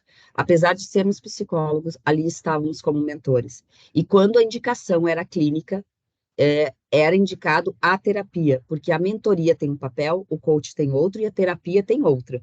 E grande parte dos casos, a mentoria dava conta. Às vezes tu tinha que fazer o coaching também, e em casos mais extremados, que tinha a questão da crença, da infância, sim, era indicada a terapia. Então, claro, assim, gente, eu tive que trazer alguns pontos, mas realmente vieram essas questões, e uma coisa importante também, apesar daqueles que não eram psicólogos, o estudo Stanford, Harvard, trata muito o tema do fenômeno do impostor. Então, tem muitas pesquisas, muitas questões baseadas nisso, e eles, como se estudam e se profissionalizam sobre o tema, acabam também abordando isso na mentoria. Professor Freitas está com a mão levantada. Eu nem vou fazer pergunta por causa do estourar do tempo. Eu queria, então, também aqui agradecer, professora, por ter atendido aí o convite. Silvana, show. Aquele dia da aula você estava meio preocupada, mas, nossa, deu um show aí também. Muito legal, muito bom mesmo. Muito segura, muito segura. Muito, top. Queria convidar todos que queiram abrir a câmera para a gente tirar uma foto, né, para a gente colocar nas nossas redes, quem então topar, puder aí, né? Então, a gente... O Anthony está aí para nos ajudar, viu? Anthony também? O Anthony agora está perdido, a gente descobriu o Anthony. Vai daí que eu vou daqui, então. 1, 2, 3 e... Foi uma. Beleza. Patrícia, então, da minha parte, que eu acho que eu consegui. E aí, agradeço também quando a professora Lília saiu, também vou ter que migrar para o celular, que eu tenho outro compromisso na seguida. Vai lá. Obrigada, Freitas. Lília, temos 1 minuto e não que o grupo termine, a gente ainda segue aqui no corredor, no cafezinho virtual, né? E eu acho que tem outras questões que podem vir aí que também com a fala da Silvana, mas, enfim, assim, que não bata às 18h30 sem a gente poder expressar suficientemente a nossa gratidão pela generosidade em compartilhar conhecimento, tempo, parceria. Isso é poder contar com parceiros de pesquisa que fazem a diferença na trajetória, não só dos grupos, mas das instituições, assim. E a gente tem na Uniplac esse vínculo de tanto carinho, né, e tão recheado de competência também. Muito obrigada, Lília, por estar conosco, por aceitar. Eu agradeço muito a oportunidade. Assim, ó, gente, foi 1h30 de muito prazer estar aqui com vocês. Eu digo isso assim verdadeiramente, né? Foi muito bom estar com vocês. É super gostoso a gente falar de temas, né, que apesar de serem polêmicos, atingem tantos e tantas pessoas, né, e impactam tanto. Então, acho que é isso, e agradeço, Patrícia, sabe? Agradeço muito, né? E conte comigo em outras oportunidades, entre aspas, sem vergonha. Me chama que eu venho. Tá? Que bom. Sabe que eu não tenho muita vergonha, né? Acabando daquele zap mesmo. Então, tá. Obrigada, viu? Obrigada, Lília. Beijo Boa grande. mostra aí, bons compromissos. Obrigada. Historicamente, nosso grupo sempre fica até ali 15:07, né? Porque geralmente o pessoal na sequência tem aula, enfim. Mas acho que temos um tempinho, né, Silvana, para com quem está aqui conversar um pouco mais, ter mais questões, enfim, aí. Eu vou trazer um ponto aqui que talvez depois dê para a gente endereçar para outros bate-papos. Estou olhando a Clarissa, que faz pós-doc aqui conosco, enfim, também, né? E fiquei pensando, eu não sei se teria que fazer uma pesquisa para ver se tem algum estudo que relacione diretamente síndrome de burnout, as escalas de burnout, com o fenômeno do impostor, porque isso no teu trabalho ali, né, Silvana, já é apontado.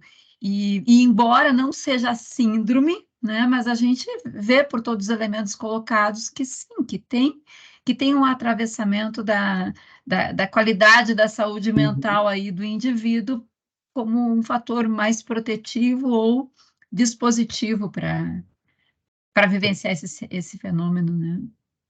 A Regina levantou a mão ali também, Regina. Bom, primeiro eu gostaria de agradecer aí o convite, adorei o momento, adorei o tema, né? Bom, Regina. E Silvana, as questões que tu trouxeste vão muito ao encontro do meu dia a dia, enquanto orientadora profissional e de carreiras, no sentido de averiguar, né, questões do passado, presente e futuro, né,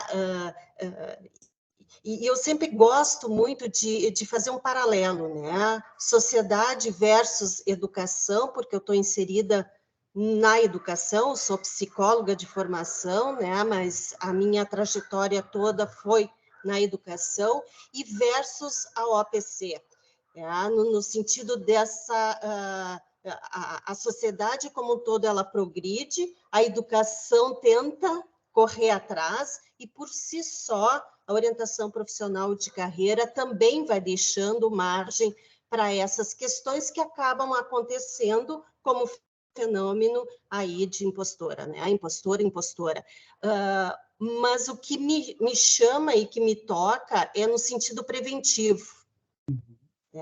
Enquanto profissional da área, o quão é necessário a gente trabalhar com os estudantes para justamente, no momento da sua escolha profissional, no seu processo de carreira, não chegar nesse ponto. Que daí vem a questão do autoconhecimento, né? da questão da autogestão, de como trabalhar essas competências para que justamente não sofram lá no futuro, digamos assim, né? Então, as tuas questões que foram trazidas através dessa tua pesquisa, eu gostei demais, porque realmente é isso que a gente tenta, né, trabalhar com essa juventude para que não chegue nesse ponto, né? Parabéns. Obrigada, Regina. Eu acho que um comentário importante a ser feito, e aí, né, Patrícia, na própria disciplina, né? Quando tu trata o fenômeno do impostor, da impostora, e tu gera líderes que vão tomar decisões não baseadas em medos, baseada em questões que ele traz, né? Ele é uma pessoa que vai fazer com que suas equipes sejam mais seguras, eles com a sua segurança, porque esse é um ponto que veio. Muitas pessoas que sofrem o fenômeno do impostor, pela essa questão da perfeição, de querer fazer, de trabalhar várias horas, leva isso para a equipe. E a equipe sofre isso. E aí, às vezes, a pessoa vai sair, e aí uma equipe é adoentada porque a pessoa está adoentada. Então, falar sobre o tema, isso, assim, foi unanimidade. Apesar de a grande maioria ser psicólogos, e quem não foi, disse, trazer esse tema em pesquisa no ambiente corporativo, de uma certa forma, normaliza e traz que as pessoas precisam fazer conversa e se conhecer que, não, eu não estou fazendo isso porque isso é um fenômeno do impostor, eu preciso tratar e preciso corrigir, né? Eu vou só fazer um parênteses, Gustavo, já te passo a palavra e depois para a Clarissa, mas é que acho que a gente vai incorporando pessoas no grupo e às vezes não apresentar a Regina, ela é mestranda no gestão educacional, né? E eu tenho a sorte de tê-la, assim, numa conjunção como estagiária docente. Imagina, alguém que tem 30 anos de trajetória na área educacional e como orientadora, né? E aí, Regina, te ouvindo, eu vejo também o quanto que a gente pode vincular isso a temas do gestão educacional. Estou vendo que o Sérgio, nosso querido gestor aqui, uma liderança estratégica da Rede Jesuíta, lá na Bahia, né, lá no Antônio Vieira, nos acompanha, e eu acho que é um tema que a gente pode ir fazendo conexões também no espaço da gestão escolar, né, por conta disso, para conseguir, já na educação, trazer uma outra perspectiva. Fala, Gustavo. Não, eu estava pensando aqui, enquanto que a gente estava falando, assim, a gente tem, digamos assim, o fenômeno do impostor, digamos, não tratado como uma decorrência também do burnout, dos vários níveis de burnout. Mas a gente também esse é um fim desastroso, né, disso. E também tem esse outro fim que eu acho que é desastroso, que é uma carreira que acaba por outros motivos. A pessoa não se acreditar, ela ousar demais, tropeçar por várias outras coisas que não sejam, e que acaba a sua carreira sendo finalizada em decorrência disso, indiretamente, né, a partir do fenômeno do impostor. Então, é só uma coisa que me ficou pensando, assim, algumas carreiras, algumas coisas que possam ter chegado, alguma coisa para pesquisa nessa área também, sabe? De pessoas que perderam a sua posição dentro de uma empresa por não terem visto e tratado isso, e porque não desencadeou para um burnout, entendeu? Ou sabe? Que a postura diante do fenômeno foi, tô fora. Tô fora, ou então, coisa pior, assim, responsabilidade, o CPF, uma responsabilidade que não deveria ser, né? Então, foi algo que me veio à mente agora. Só isso. Para quem está aí com falta de tema para pesquisa, vamos escutando as sugestões. Fala, Silvana. Então, tanto que esse grupo de mulheres que trata o Brasil inteiro, né, que é financiado inclusive pelo Bradesco, eles trazem isso. Daí, claro, um grupo focado em mulher. Elas trazem a transição de carreira. Primeiro, elas vão trabalhar, as mentoras vão trabalhar o fenômeno do impostor, e grande parte não queria a transição. Ela estava querendo sair justamente porque ela achava que ela era impostora. Então, importante, Gustavo, essa tua colocação. Clarissa e depois a Inajara. Só um outro parênteses. Clarissa e Regina, vocês vão conversar semana que vem. Apresentei já. Prazer, Regina. Eu fiquei pensando, quando a gente fala assim, do fenômeno do impostor, o quanto ele... eu estava pensando mais nas variáveis organizacionais que podem influir, né? E aí eu estava me lembrando da teoria da aprendizagem organizacional do Peter Senge, quando ele fala do domínio pessoal, né? Que é a minha capacidade de autoaprendizagem, né? E essa aprendizagem dentro da organização vai exigir um autoconhecimento, uma autodeterminação, uma autoeficácia. Então, eu acho que, tô a fim de voltar a fazer um doutorado só para pesquisar, porque eu fiquei realmente animada. Bandura com a questão da autorregulação, dá para juntar vários aí, né? Eu acho que ambientes organizacionais que permitem, estimulam uma autodeterminação, uma autenticidade, uma autoconsciência e que sustentem esses processos na estrutura da aprendizagem organizacional, podem ser ambientes que criem mais proteção ao não fenômeno do impostor ou da impostora, né? Fiquei pensando e quis assim, compartilhar com vocês essa reflexão que eu fiquei desse encontro, assim, né? O quanto as coisas do indivíduo, elas são importantes para se relacionar com as variáveis organizacionais. Sim. Já aproveitando aquele modelo até da liderança autêntica, né, Clarissa, que a gente discutia, que talvez tinha faltado ali um pouco desse braço, né? Isso, e se tu vai para as publicações internacionais, o que eles buscam que os pesquisadores façam hoje em dia, os journals, que tu cruze variáveis organizacionais em estudos multiníveis, que é bom, o que acontece no nível estratégico e que impacta no nível das equipes, nos níveis coletivos e que vão gerar determinados comportamentos dos indivíduos. E aqui, nessa discussão que a gente está fazendo, tu percebe a sinergia entre essas variáveis, né? Gente, para que possamos preservar o gostinho de quero mais e ter tempo para recados. Ina, tu queria falar alguma coisa? Tinha levantado a mão ou já falou? Já falei, professora. Tá bom.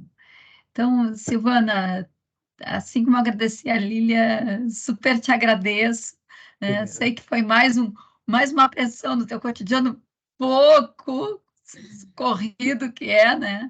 Mas assim, que bom que tu está aqui compartilhando, movimentando o teu processo de doutorado, né? Naquilo que não é só no nível individual e que ele se justifica assim, né? Com essa troca. Então, acho que se tinha alguma dúvida se tem que seguir com a pesquisa, se tem que investir no artigo, já te trouxemos alguns caminhos mais detalhes, né? Muito obrigada, viu, Silvana? Obrigada, Patrícia, mas assim, quando a gente apresentou, né, Patrícia, tu disse, esse tema é bem interessante. Gente, muito obrigada, peço desculpa novamente pela questão do Note. A Patrícia sim me provocou, eu sei que ele ainda estava uma pesquisa, ainda ela está iniciando, mas, gente, eu acho que a gente tem que se permitir a não ser perfeito. O ser perfeito, e quando a gente dizia, né, Sandra, a pessoa diz, o meu defeito é ser perfeccionista, e a gente acha ruim. Ser perfeccionista, gente, é ruim. A gente não tem que ser perfeccionista, a gente tem que fazer, dar a cara a tapa. Eu sei que tem muitos mestrandos e doutorandos. Vamos vir, aqui é o momento que a gente melhora a pesquisa da gente, né, gurias? E vamos lá, né, Patrícia? A Clarissa faz parte das nossas aulas também, né, Clarissa? Isso, tá lá junto, né, Silvana? E tem aqui bastante gente da equipe, aqui a Sandra, a Roa, o Antônio, o Batista, a Miriam também tá aí, vocês lembram da Miriam? Então, assim, o Antônio... então, a Sandra, querida, então, também aí tá a minha equipe, aí a Miriam. Olha lá, agora que eu vi, que bacana. Então, tempos atrás não faria isso. Silvana, eu quero te dizer uma coisa, já que a gente está nos minutos finais, assim, a grande lição do vespertino do grupo de hoje, as baterias acabam. A gente é derrubado pelas baterias, mas a gente volta, entendeu? Então tá tudo certo. Bateria a gente recarrega, a gente volta, né? Eu tô com orgulho dessa galera que ficou até o final aí, né? Olha, o Antônio tá no trem, tá ali, ó. Agora depois que eu aparecer ali, a mão pra cima aí, Antônio. Gustavo, tu ia adorar conhecer o Antônio. Que legal. É outra mente maravilhosa, que nem a tua. Mente brilhante, olha lá, ó, tá brilhando. Eu e ele, a gente tá concorrendo à mente mais brilhante da Unicina. Não é nesse sentido, não distorce. A cabeça mais brilhante. Que bom, gente, obrigada aí. Obrigada. Agradecemos. Olha só, gente, o próximo grupo de pesquisa vai ser 16 de novembro, tá? E a gente mudou um pouquinho e eu quero justificar aqui para vocês, tá? O grupo seria totalmente remoto, ele vai ser híbrido, porque eu confesso que negociei com Freitas, com o nosso grupo de pesquisa, e vou pegar uma carona. Depois de muito tempo trabalhando num livro o nosso livro saiu agora, e é um livro sobre consultoria em gestão de pessoas, um livro que a gente fez com a Zuleika, que foi uma mestranda já antiga do programa, mas também chamamos a Lídia Mansi, então a gente partiu do trabalho da Zuleika enfim, construímos um livro que é bem mais aplicado, ele não tem talvez tanto esse teor de artigo, mas eu vou ficar muito feliz, assim, em abrir esse espaço para a gente estar podendo falar sobre esse assunto, que eu acho que conversa com o tema do grupo, né? E, enfim, ter vocês ou presencialmente ou remotamente para acompanhar a discussão e para tomar um café com a gente, trocar ideias. Sim, vai ser um espaço também para autógrafos. Assim, enquanto o pessoal está aí, deixa eu ver se eu consigo aqui. Posso estar compartilhando, a gente recebeu hoje, bem hoje mesmo, assim, então ainda está em primeira mão e eu não me sinto autorizada para jogar na rede sem conversar com as minhas colegas, mas eu vou aqui compartilhar a tela rapidinho, ver se partilha aqui. Ó, tá aqui o convite, então vai ser dia 16, né, que também é uma quinta-feira, que era uma data que a gente desde o início já tinha separado para encontro do grupo. O que muda é que ele vai ser híbrido e a gente vai estar aqui nesse espaço remoto, mas também lá no 8º andar, né, eu, a Zuleika e a Lídia. A ideia é a gente fazer um bate-papo inicial, falando sobre esses fundamentos para entender e as ferramentas para fazer a consultoria em gestão de pessoas, e aí depois, né, a gente tem um tempinho maior para estar conversando e interagindo, né? Então, quem puder estar junto vai ser bem bacana, e no espaço online, no mínimo, a gente vai ter aqui um encontro também para falar de gestão de pessoas. Tá bom, pessoal? Então, muito obrigada aí pelo grupo, obrigada por estarem juntos e presentes, e por toda essa disponibilidade de fazer acontecer um espaço de conhecimento, assim. Obrigada a todos, a todas. Preciso dizer todos, Gustavo? Não preciso, né? Todos. Tchau, gente. Obrigada. Foi um prazer.